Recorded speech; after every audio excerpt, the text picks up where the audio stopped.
สบายดีและสวัสดีบรรดาให้พี่น้องมดสุขุสุขคนอีกตื่มเส้นเก่าเส้นเคยเนาะก็มาพบกันในช่วงแรงๆเนาะพอดีมีบรรดาให้พี่น้องเนาะหลายๆท่านได้สอบถามกันเข้ามาในช่วงที่ผ่านมาแหละทางช่องหลักของเราเนาะแต่ก็บ่ดำก็บ่ได้ตอบนะแต่สิมาเฮ็ดคลิปตอบใน EP นี้ละเนาะพอดีมีบรรดาให้พี่น้องหลายๆท่านเพิ่นได้สอบถามเข้ามาเนาะโดยความเป็นห่วงเป็นใยด้วยความอยากคู่ข่าวเนาะว่าตอนนี้นี่ทางสาวญัดเพิ่นหรือว่านางญัดนี่เป็นเอาได้เพิ่นได้ติดต่อกันมาหาทางเบาดำกับสาวนี้ได้บ่หรือว่าตอนนี้นี่เพิ่นอยู่สุขสบายบ่หรือว่าเป็นเอาใดขนาดเนาะคือสำหรับเรื่องนี้เนาะเบาดำกับคล้ายๆกับบรรดาพี่น้องมดทุกคนแหละนะคือแบบช่วงหลังๆนี่เบาดำก็คือแบบบ่ได้ติดต่อกับทางสาวญัดเลยเนาะคือก่อนหน้านี้เนาะตอนที่เพิ่นเอาผัวจีนฮะพวกเฮาก็ติดต่ออยู่เนาะติดต่อคอยเว้าตักเตือนหลายๆสิ่งหลายๆอย่างแหละแต่ว่าคือจังที่ฮู้กันเนาะพวกเฮานี่บ่สั่งสิห้ามเพิ่น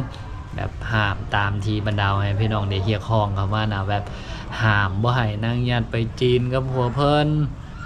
แนวใดก็บ่ให้ไปสินะคือเฉพาะเบาดำก็คือจังที่ได้เว้าได้นำเสนอไปเนาะคือแบบเบาดำบ่สั่งห้ามมีแต่แนะนำเพิ่น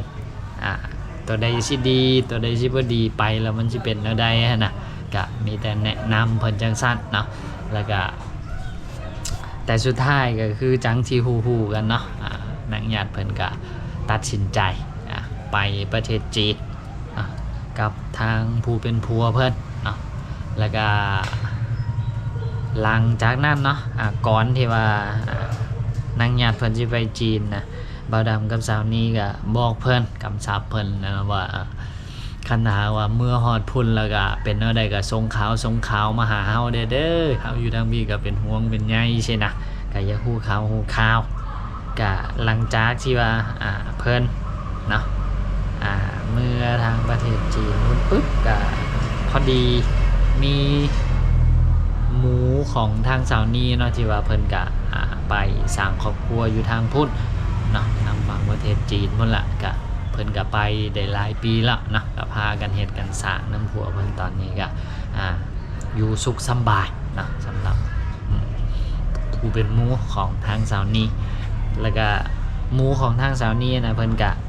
โดยความที่ว่าไปสร้างครอบครัวอยู่จีนนะแล้วก็ในหมู่บ้านของเพิ่นก็น่าสิมีคนลาวเนาะหลายๆคนที่ว่าไปสร้างครอบครัวอยู่แถวนั้นคือกันน่ะเพิ่นก็ได้ทักมาหาสาวนี้ว่าเห็นคนที่ว่าคล้ายๆนางญัดเนาะไปหมู่บ้านฮั่นแล้วก็บ่าวดำกับสาวนี้ก็อยากคู่กันแหละว่าแมนหรือบ่แมนก็เลยให้หมูของทางสาวนี้ไปถามให้แต่ก็บ่ได้ความชัดเจนมายังเนาะ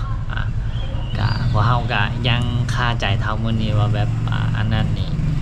แม่นางญัดบ่หรือบ่แม่นนะเนาะก็จนทุกมื้อนี้พวกเฮาก็ยังคาใจอยู่ก็มีแบบรอท่าช่วงก่อนน่ะนี่รอท่าว่าทางสาวญัดเพิ่นนั้นสิติดต่อมาหาเฮามาบอกข่าวเฮาตอนนี้อยู่จีนแล้วเด้ออยู่หั่นอยู่นี่ก็พอเฮาฮู้ข่าวพวกเฮาก็ดีใจนะแต่หลังจากที่เพิ่นเมื่อก็เพิ่นบ่ได้ติดต่อกลับมาหาพวกเฮาเลยเนาะทางเบาดำทางสาวนี้คือแบบเพิ่นบ่ได้ติดต่อมาเลยคือพวกเฮาก็กับสาวนี้ก็ลงกันแล้วแหละว่าแบบคันทางว่าเพิ่นไปจีน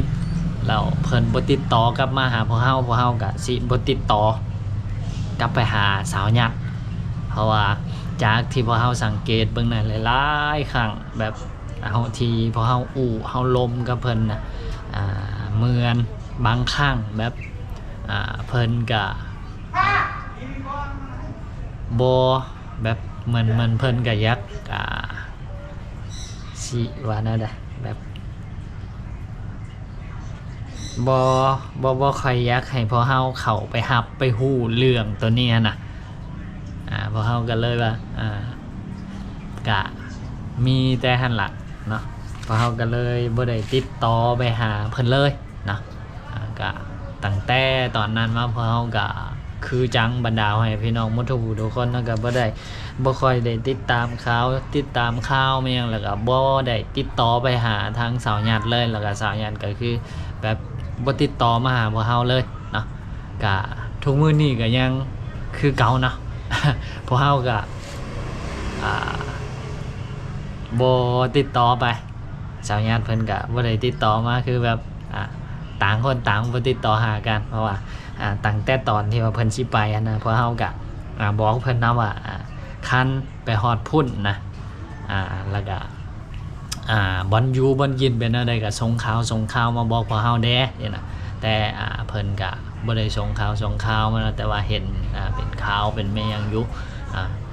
เห็นในคลิปของหลายๆคนเนาะเพิ่นก็เห็นบ่าวดำก็โดยความเป็นห่วงเป็นใยเนาะอยากฮู้คือกันแหละก็เข้าไปเบิ่งไปติดตามอยู่ก็ฮู้ว่าเพิ่นไปอยู่พุ่นสุขสำบายเนาะพวกเฮาก็ดีใจนะส่วนที่เหลือก็อวยพรให้เพิ่นนะเนาะก็ให้มีความสุขเนาะกับการเริ่มต้นชีวิตใหม่ของเพิ่นก็ประมาณนั้นเนาะสำหรับเรื่องที่ว่าสิมาเล่ามามาลมสู่บรรดาให้พี่น้องเพราะว่าในอีกมุมหนึ่งที่ว่าดำคิดก็คือสาวญาติเพิ่นอยากไปเริ่มต้นชีวิตใหม่โดยที่ว่าบ่อยากให้มีเรื่องมีหยังค้างคานะแล้วก็บ่อยากให้พวกเฮาที่ว่าเป็นคนที่ว่าเฮ็ดคลิปเฮ็ดนั่นนำเสนอเรื่องของเพิ่นอีกจังซี่นะเนาะในอีกมุมหนึงที่บ่าวดำคิดเนี่ยบ่าวดำก็เลยบ่ค่อยได้ติดต่อไปหาเพิ่นเลยแล้วก็เพิ่นก็บ่ติดต่อมาหาพวกเฮาเลยก็เลยประมาณนั้นแหละเนาะก็ประมาณนี้สำหรับ EP นี้ก็มาบอกมาเล่าสู่บรรดาให้พี่น้องฟังเนาะเกี่ยวกับเรื่องที่บรรดาให้พี่น้องให้ความสนใจด้วยความเป็นห่วงเป็นใยแล้วก็สอบถามกันเข้ามาเนาะตอนนี้นี่สาวหยัดเพิ่นเป็นเท่าใดไปอยู่ทางฝั่งประเทศจีนพุ่น